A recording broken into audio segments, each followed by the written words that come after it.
All right, it's time for round 2 of VXLAN, and in this one we're going to dive a little bit deeper into it and show you how to deploy VXLAN across the network and what you are doing during the deployment process. Hi, I'm Rich. Welcome to the Rich Tech Guy channel.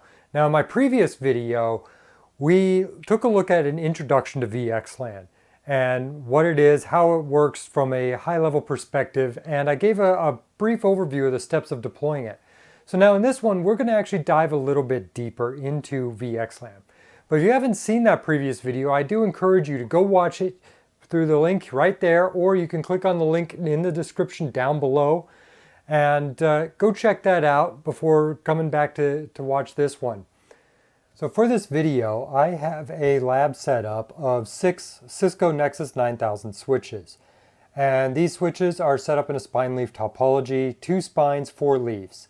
Now, the one thing you will notice is leaf switches 1 and 2 will have a VPC setup between them. And this will become apparent when we get everything set up and we're looking at some of the output data from the switches. But what I'm going to do is I'm going to go through the steps necessary to deploy VXLAN in a Cisco Nexus environment utilizing the NXOS commands. Now, I'm not going to do a step-by-step walkthrough as I'm actually building it out myself, as we would effectively be on this video for a few hours. But I will be showing the commands used, and I will be walking through the process and explaining the commands and why we are doing what we are doing through the setup process. So hopefully by the end of that, you will have all of the information necessary to set up VXLAN in the Cisco NXOS environment. Now, the first thing that we got to do, obviously, is set up our layer 3 links between the switches. So this will be through the simple, just like any layer 3 level switch, no switch port on the interface, and then you define the IP address. So we're going to set up IP addresses in a /30 network as we're just doing point-to-point connections between the switches. And then on top of that, we are going to do a loopback interface. We're actually going to do 2 loopback interfaces per switch. And the first loopback interface is going to be for our routing protocols to identify the switches and also to provide the routing protocol updates between the switches. So that will be loopback 0 in our configuration. And then we're going to have loopback 1, which its purpose will be different depending on if it's a spine switch or a leaf switch. Now on the spine switches, we are utilizing multicast, and we're going to be utilizing protocol independent multicast in sparse mode. And for the spine switches, we're setting up loopback 1 as a rendezvous point for the PIM multicasting. Now on the leaf switches, we are going to be utilizing loopback 1 as the way to bind the NVE, or the Network Virtualization Edge interface, for the VTEPs, which are effectively the leaf switches, to in order to handle the processing of VXLAN. So once we get that set up, and I'm not really showing that as this is basic switch commands, but now we're going to get into some more of this. And once we get that set up, we're going to go into OSPF and configure that. Now, effectively, we need to configure a link state routing protocol for our underlay network. OSPF is really the easiest one to do. You could also use the intermediate system to intermediate system routing protocol, or ISIS. But we're going to utilize OSPF for this process and deploy that across the switches. Now, another thing you can actually do for your underlay routing protocol is you could utilize BGP. Now, BGP is not a link state routing protocol. It is a path vector routing protocol. But if you understand BGP well enough, you can fine-tune it to actually be your underlay routing protocol. One of the things to notice about that, though, is you would effectively have BGP running both your underlay network and your overlay VXLAN packet handling. So that could cause some issues when you go to troubleshooting and you're trying to figure out exactly where a problem is, if it's in your underlay or the overlay. So that's just one thing to keep in mind if you do utilize BGP. So as we're configuring OSPF as our routing protocol for the underlay network, one of the things we need to keep in mind is that we are doing this across an Ethernet network, and we have to provide a special command in the OSPF aside from just the regular OSPF setup commands that you see here. And that special command is going to be defining the links as point-to-point links, because Ethernet is not necessarily a point-to-point network. So if we don't define this, OSPF is going to see that these are Ethernet links, and it will default to a point-to-multipoint. And that will actually slow down our conversions time, as OSPF will be conducting the designated router and the backup designated router elections. And this is actually one of the reasons why we're using OSPF instead of, say, BGP, even though I just said we could use BGP. But OSPF does provide a much faster convergence time during the network deployment. So we want to maximize that deployment time through utilizing the point-to-point definition of our links. All right, so the next thing we're going to do is start building out our overlay for the control plane. And to do that, we're going to deploy BGP across the network. Now, what we're going to do with the BGP configuration is we're going to deploy that across the switches, and then the switches that will not be VXLAN VTEP devices will be the root reflectors. So that would be the spine switches in this particular deployment, and in any spine-leaf deployment of VXLAN. So what we're going to do is we're going to use Unicast routing for BGP, and we're also going to set this up as a interior border gateway protocol. So all of our switches are going to be utilizing the same autonomous system number. And then we're also, of course, going to be utilizing a private autonomous system number, which would be any BGP AS between 64.5.112 and 65.5.35. Now, once we've got that set up, as I said, we're going to define the root reflectors as the spine switches. And so we're going to have a slightly different configuration whether we're looking at the leaf switches or whether we're looking at the spine switches. So the leaf switches, we're just going to set that up. We're going to define our neighbors, and they're going to have the same remote autonomous system as the other switch. Then we are also going to do a send community both, and that's basically it. Of course, we're also going to set our update source as loopback 0.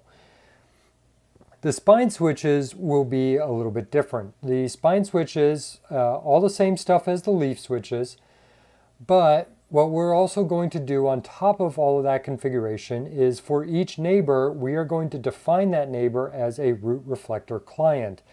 So because the leaf switches are the clients for the root reflector, that means that the spine switches, of course, become the root reflectors. Now, the final stage in deploying our infrastructure for VXLAN will be handling the multicast protocol. So VXLAN requires multicasting in order to associate multicast groups to each VNID within the VXLAN environment. And each VTEP switch will be listening in the multicast groups for the particular VNIDs assigned to that particular VTEP switch. The way we're going to do this is the leaf switches will have a very simple configuration. We're just going to enable the protocol independent multicasting, and then we're going to deploy protocol independent multicasting sparse mode on each of the physical interfaces as well as the loopback 1 interface. On the spine switches, we're going to do a little bit more configuration because the spine switches are going to become the PIM rendezvous points.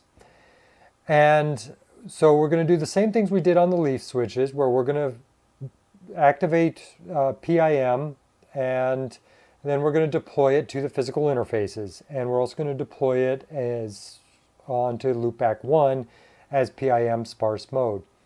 But then we're going to set up a group list, and we're going to define Anycast rendezvous points for the multicasting. So the loopback 1 is going to have the same IP address set on both spine switches. So in this particular case, for this layout, we're doing 10.100.100.100/32 for that loopback interface. The Anycast RPs, we're going to have that particular IP address, and then we're going to assign that to the loopback 0 IP address. So for spine 1, that would be 10.2.0.4, and spine 2 is 10.2.0.5. Those are the loopback 0 IP addresses on those spine switches.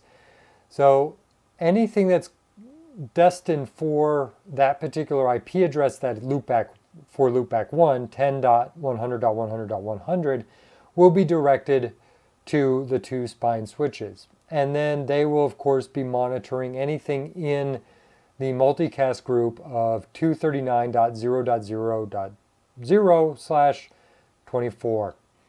So now that we have our infrastructure set up, now it's time to get into the actual meat of the VXLAN configuration. So the first thing we're going to do is we've got to activate a few features here. So we are going to activate the feature VN segment VLAN based, and then the feature NV overlay. And also, if we haven't already done it on the switches, and this is going to be on the leaf switches only, by the way, if we haven't already done that on the switches, we're going to be activating the interface VLAN feature as well. Now, as part of the Anycast that we are doing in our multicasting is that we need to create a Anycast gateway MAC that all the VTEPs will utilize.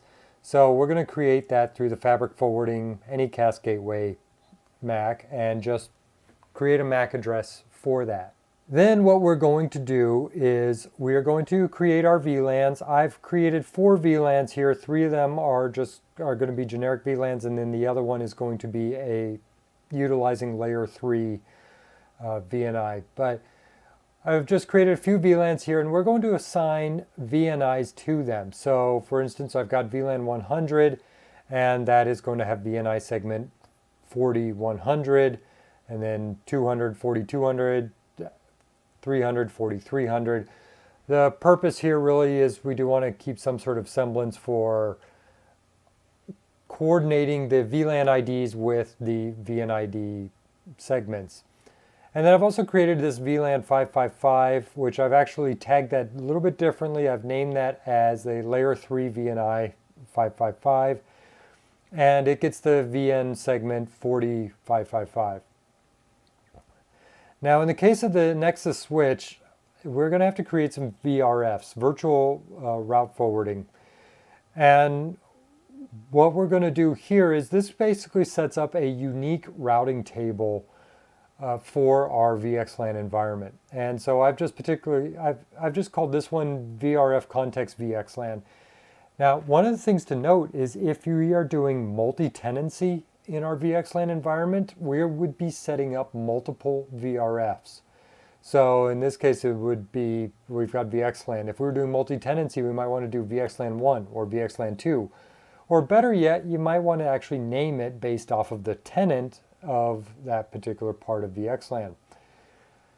So it would be VRF context customer A, VRF context customer B, if we're doing multi-tenancy for multiple customers. And then we're going to assign a VNI, which is the layer 3 VNI that I created. And we're going to set up the address family as IPv4 Unicast. And we're going to be setting up the root targets here as auto and auto EVPN. Now the next thing that we're going to do is we're going to create the interface VLANs. For the most part, this is typical for how you would create an interface VLAN on a Nexus switch. The thing we do have to keep in mind here is we have to assign the interface VLANs to the VRF that we created, or if we're doing multiple VRFs, multiple tenants, to the correct VRF that was created. We're also going to take away IP redirects for the traditional VLANs/VNIDs. And the other thing we're going to do is every interface VLAN for the same VLAN type or for the same VLAN assignment is going to have the same IP address. So as we see here, interface VLAN 100 has the IP address 172.168.1/24. So if that was deployed on leaf 1, that would be the same IP address for interface VLAN 100 on leaves 2, 3, and 4. The same thing obviously for VLAN 200, where in this case it's the 20.1, and we would deploy that the same across all of them. And we're going to set the fabric forwarding mode to an Unicast gateway. The reason we're doing this is we are assigning the VTEP switches to be the gateway IPs for anything within the VLAN associated to that VNID. Now this is important because if a particular downstream device moves from one switch to another switch, it will maintain the same gateway IP address, and you won't have to send the gateway traffic across your VXLAN network. It can be handled locally by the VTEP switch. So in the instance of, say, a VMware vMotion, if your virtual machine moves from one switch to another, then it can keep its same IP. There's no disruption in the way that VM works. Or another instance of this might be, this would be outside of the data center, but if you are doing VXLAN in an environment where you have wireless traffic and your wireless devices are hopping from access point to access point, it may again route to a different switch.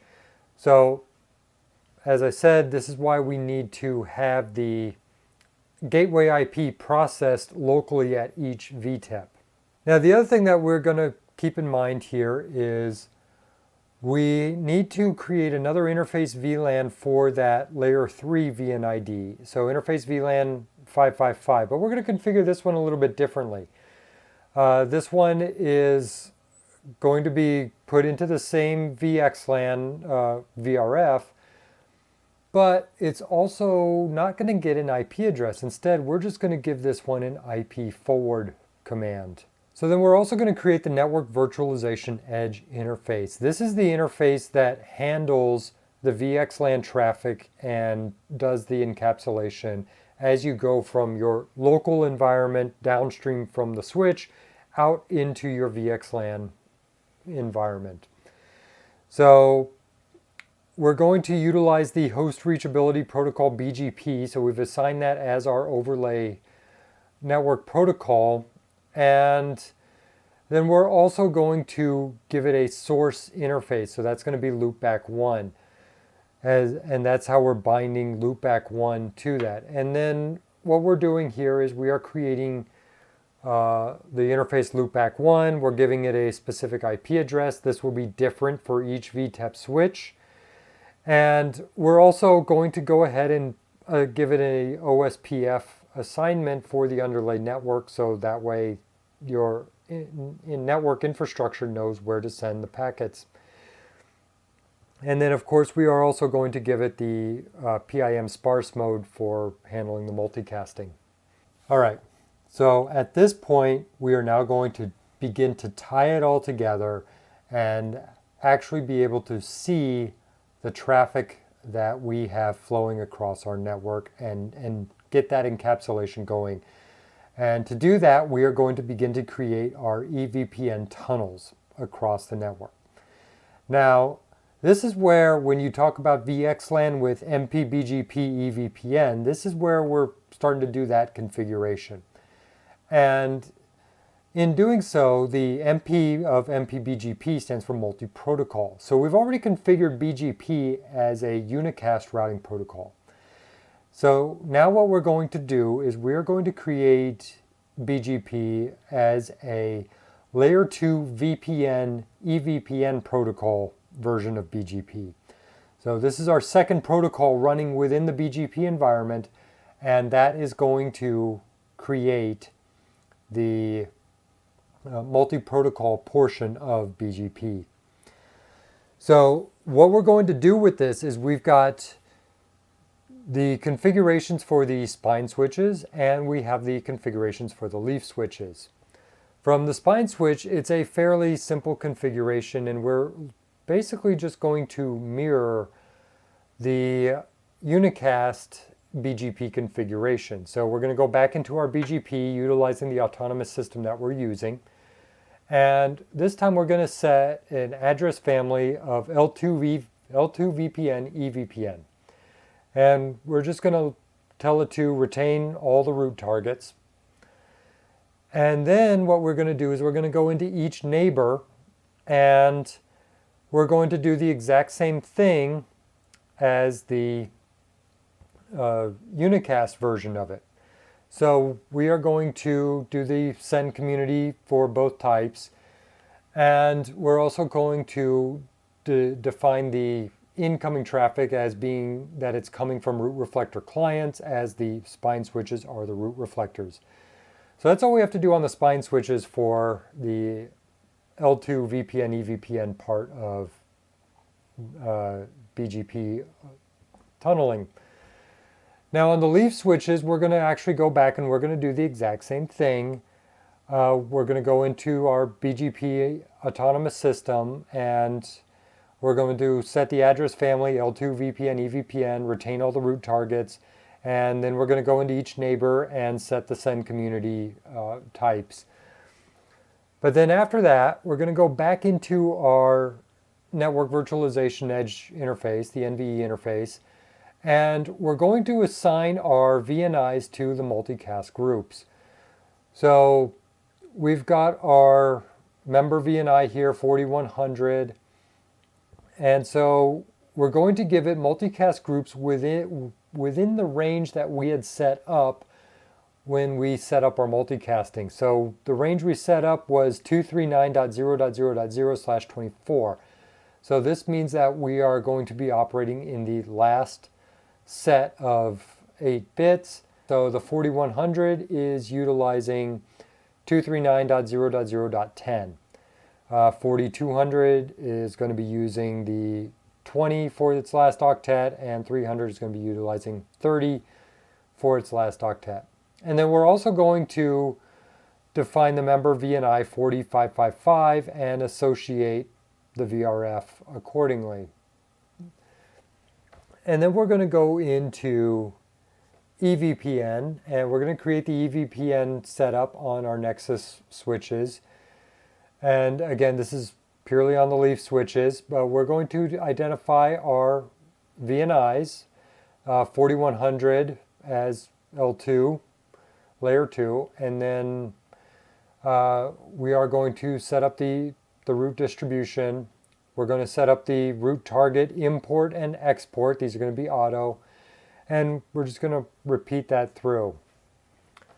And now we're going to map that back into BGP. So to do that, we're going to create a route map, and for the purpose we're doing this, it's just going to be called permit all. And then we're going to go into our BGP autonomous system, and we're going to go specifically into the VRF VXLAN, and within the address family IPv4 unicast, we are going to redistribute directly the route map that we just created, permitting everything, in order to tie all of this together. Once we do this, we are going to be able to go in and we should be able to see our VNIs have set up different peerings. And we are going to also see that we have the layer 2 EVPN routes set within our BGP. So now that we've got our VXLAN configured through that, I'm going to go through my lab environment and I'm going to run some show commands based off of the configuration that I've just walked through. And with these show commands, what I'm going to do is demonstrate what to look for in your VXLAN environment once you have things up and running. So I'm going to start here on one of the spine switches. Now the two spine switches are effectively identically configured with exception to the some point-to-point links in the loopback 0 IP address. So a lot of times what you see on one spine switch, you're going to see on the other. But I'm going to start by showing what's happening in the BGP environment. And with that, it's the command show BGP L2 VPN EVPN. And when I enter this command, I am going to see the route distinguishers for the various VNIs.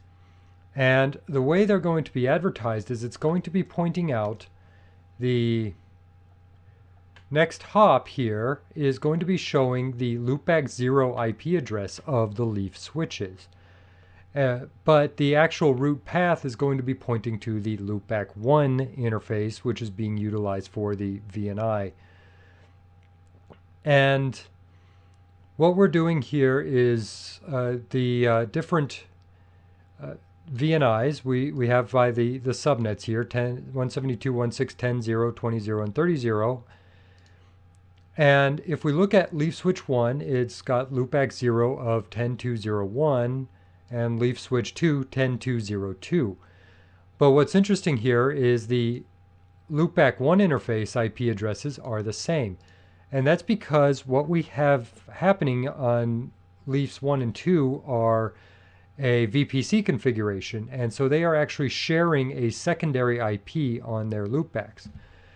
Now, loopback 3 is 10.3.0.4, along with the loopback 0 of 10.2.0.3. And then loopback 4 has, looks like a couple of other interesting things happening here. We have a couple of other route distinguishers happening here based off of devices that are connected within the VNIs. We'll touch on those here in a little bit. Loopback 4, which was added to the VXLAN configuration after it was built out, it has a separate IP address that doesn't match the sequence, but 10.2.0.6 and then 10.3.0.6.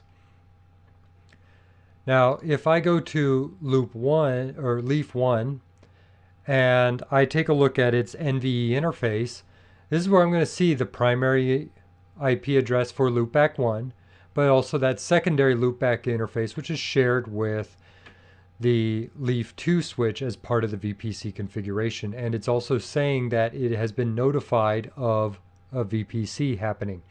The other thing to note here is the interface NVE1 state up encapsulation VXLAN. If I run that same command on, say, leaf 3, which is not part of a VPC, again, interface NV1 state up encapsulation VXLAN, and it is not notified of a VPC compatibility, and the loopback 1 just has the single primary IP address. So now what I'm going to do is I'm going to do I'm going to do the show IP route for VXLAN, for the VXLAN, so the VRF VXLAN. And what we have here is we've got all these IP routes, which it says are local. All of the VNIs are going to show up as local connected networks because they are through the interface VLANs. But what we also have here is we're showing up on this this other connected device here, this 172.168.10.100. I've also got a 2100 and a 3100. And that's connected here to leaf 3. When I run that same command on the leaf 4, for instance,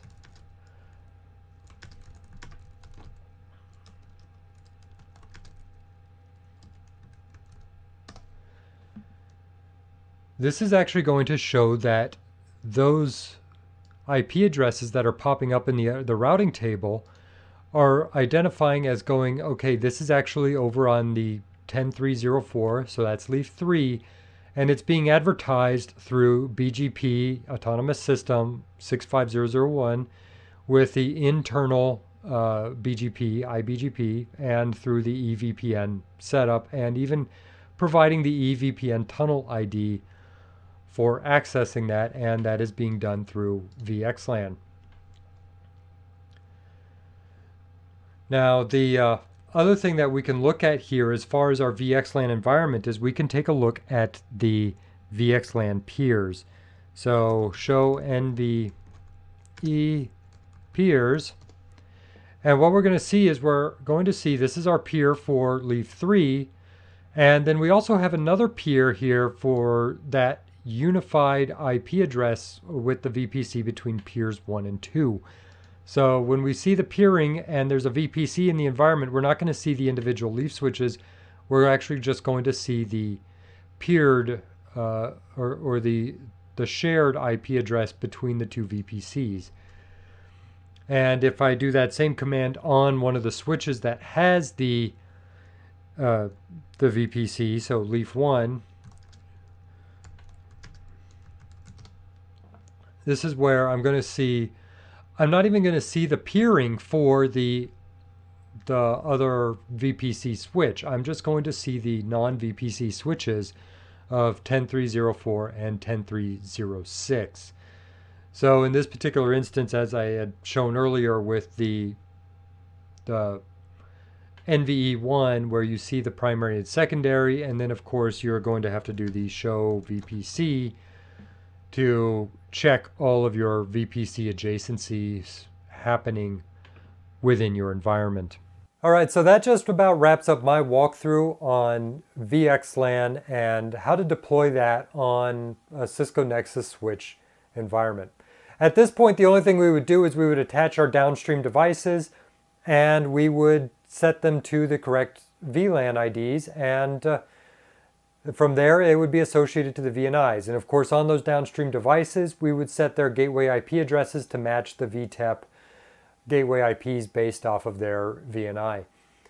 Now I'm going to have a part 3 coming up in the near future. It won't necessarily be my next video, but I will be looking at ways we can explore automating this. As I said at the beginning, if I went through a walkthrough live on camera here, this would take a few hours to actually deploy all of this out.